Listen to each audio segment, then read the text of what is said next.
Welcome back to South Tonight from the Middleton Park Hotel in East Cork. Now, in nearby Cloyne, there are plans afoot currently to bring back road bowling to the area. And from the group that is trying to make this happen, I am joined now by Pat O'Donovan, who actually finished 7th in Europe for road bowling. Quite an achievement, and welcome to the show. Welcome. Thank you. Now, for those who don't know anything about road bowling, can you tell us a little bit about it? Well, just to summarise the game in general, what actually happens is a designated route is laid out on a road, on a quite country road, which is quite hard to find nowadays. The senior players, they normally consist of maybe 15-20 shots, which covers a distance of maybe 1.2 miles, and from one line to the other it's the least amount of shots covered, so it takes an awful lot of skill involved in it, which quite the contours and the hills and the corners. So there's quite a lot of skill involved, but you'll have to see it to believe it. Of course, and historically, of course, it's gone back through the ages. You've got a picture here even that displays That's right. road bowling in the past.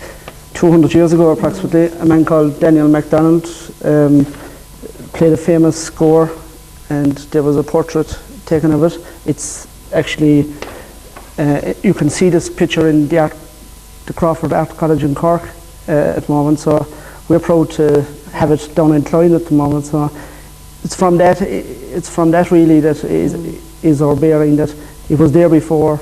We're wondering where it go to. Yes. And how come it's not? It comes and goes in trends, really. It does. It's a bit like the building boom, I suppose. You know, when television has played a big part of it. Too much stuff on the telly and the PlayStations and all the other things. The computer games. Yeah. But we need to get the kids back out on the roads and play this game. And we have a target, and we have a path to do that, and we're in process at the moment of doing that. So when would you say it was last popular in Cloyne? Like, when did it kind of disappear? I don't remember these times, of course, but going back into history, but it was played 200 years ago, on and off, and it was very popular all over Munster, all over Cork especially. Then in the 70s, another group here amalgamated. Now some of these have deceased in time, so that group is now gone off the scene.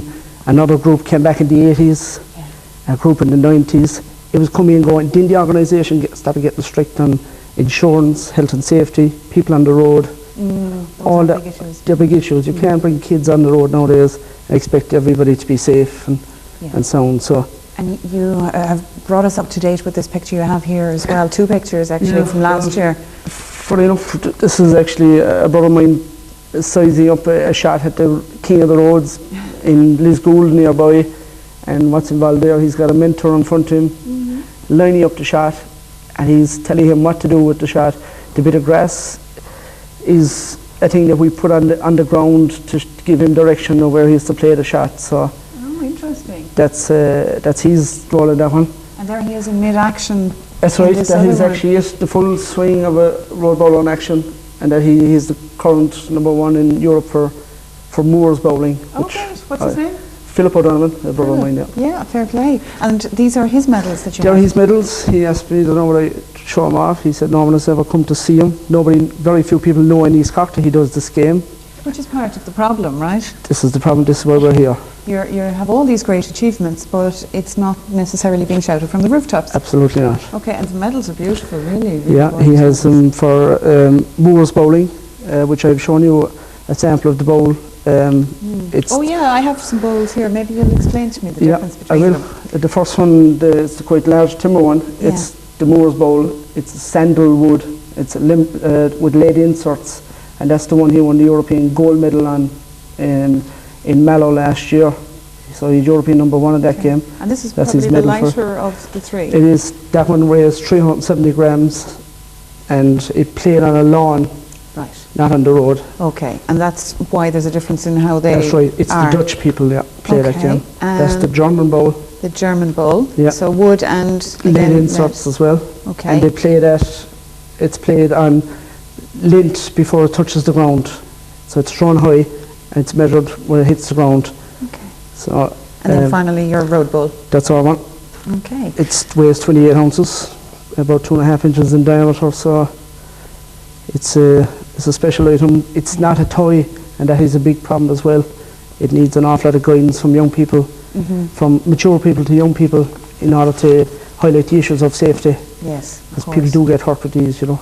But the game itself, it's suitable for young and old, really, isn't it? That's the thing. It's family orientated. Back in mid Cork, there's one family there. They're the Murphys.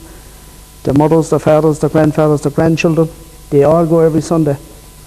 When we go, there's only 3 or 4 of us, because we're small in numbers. But these people bring 50 people with them to a score, and it's absolutely amazing that one family could do that, and the next family could bring nobody.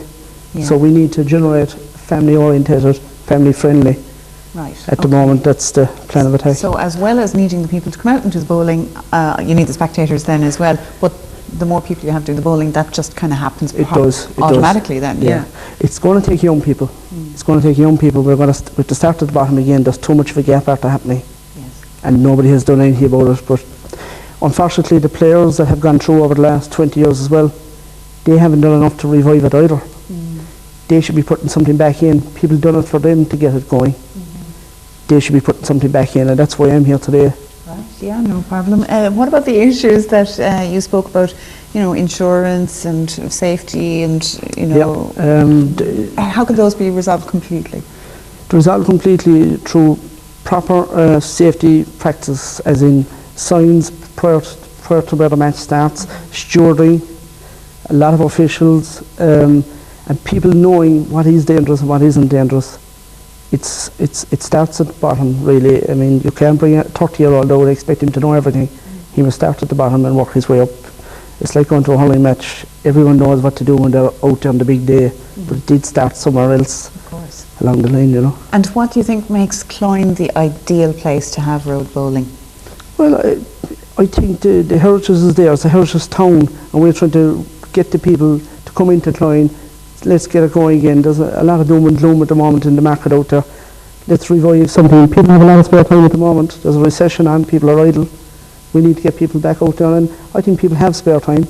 And let's play a hobby that costs you no money to play. It doesn't cost you anything. A pair of runners, tracksuit, and a smile. You sell that very well. As a road bowler yourself, and someone who has achieved great things, what got you into it first day? Was it somebody that you looked up to yourself? Basically, all my family were involved, my older family were involved, but the main thing was the actual route that they used to throw the ball past my door. So we had no choice really on it. We lived 5 miles from the nearest town or village, so the only sport that was happening in our area was the actual road bowling. But there was a man there called Mr. John Cloyne, and he was treasurer of bowl coming here, which is a huge honour itself. He took us everywhere. He made sure we were there and going, and that's what I'm talking about. He put an input into it to get us doing it. Now I want to put an input into it to get us to do it. And if a lot of other people done the same thing, this would be a very strong organisation. But it's left to the same few all the time, and people get tired of it and they walk away from it. I believe Christy Ring was a road bowler as well, was he? That's I have no facts on that, but he's definitely, to build up those arms for the hurling, he definitely went out and threw a few bowls, you know. He also has a grand-nephew whose name is Christy Ring as well, involved in East Cork at the moment, so hopefully that'll bring a few back into the town as well, you know. And so finally, a lot of organisational people will be needed if this is going to become a big thing back on the roads in Cloyne. As well as the players. How can people get in touch with you to get involved? Well, Hartley's Bar in Cloyne, Hartley's Bar and Restaurant in Cloyne will take any details you need. The schools are going to get involved, so I'm hoping the parents will get involved with them. And also we had the famous Bishop Buckley in our presence in our meeting last week, and he's very anxious to come and throw the first shot in May at the opening of the big score, so that's where we're going. Yeah. Well, I wish you the best of luck to you and the rest of the club in getting this all back, and thank you for being on the show with us this evening. That's it for another South Tonight. We're back here in Middleton in County Cork tomorrow evening, and we're going to be meeting Cork-based artist John Adams, whose work hangs in very prestigious places. And also Mike McCartney will be here giving us his rundown from the world of sports. So that is tomorrow at 7 here on Channel South. Until then, it's bye-bye from us, and we'll leave you with the weather. Channel South Weather, brought to you by Airtherm Sustainable Energy Solutions. Whatever the weather, Airtherm can help you save money and energy. Airtherm, for a greener future.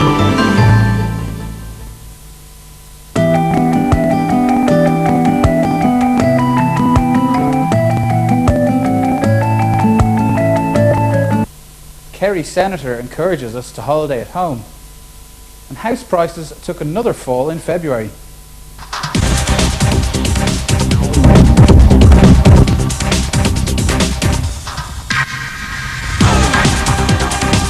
Hello and welcome.